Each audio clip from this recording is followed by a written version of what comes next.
Another great question here. This one comes to us from great friend of the show, Bad Money Slim.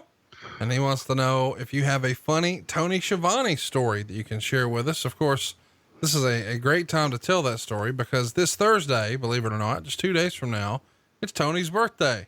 You got anything we can embarrass him with, Arn?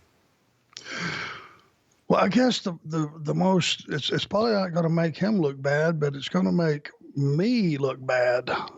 So should I volunteer this? Let's do it. Yeah. Why not? You want to do it? Let's do it.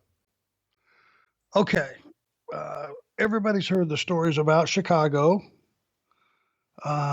We did do some drinking in Chicago because the owner of the United Center's family, which would be the general, we called him, Bruce MacArthur, very, very well placed in the city of Chicago. His family been in the political scene for a long, long time. They own the sports teams. They own the Chicago Blackhawks. And let's just say we would get drunk ass stupid sometimes in Chicago.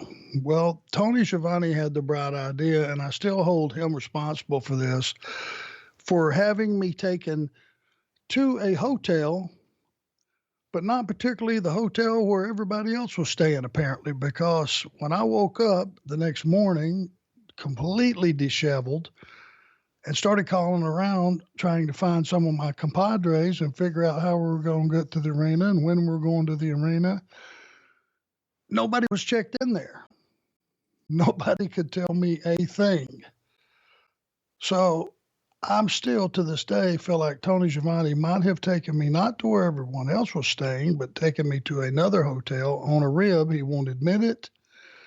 But that turned pretty nasty when I couldn't find anybody that I thought was still on this earth. None of the Crockett's, no Rick, none of the Horsemen were around. Couldn't find anybody. So I ended up calling and interrupting a board meeting of the Wirtz Corporation, to which Bruce was in, and had him come to the phone, leave his meeting, and sort out where I was, where everyone else was, and what the deal was. Still blame Tony for that. Don't know if he'll admit it or not. Well, I think you should blame him. We're going to give him some shit this Thursday. If you haven't already, you should come hang out with us. Make plans to hang out with us. We're doing a little birthday party for him Thursday night. It's at Jimmy's Famous Seafood in Baltimore. There's going to be a low-key roast hosted by comedian Dan St. Germain. Of course, a lot of wrestling luminaries will be in attendance. A phenomenal spread there at Jimmy's. And then once we get done busting Tony's balls, do a little karaoke with Tony and a live band. It's a good time. Starcast.com is where you can pick up your tickets.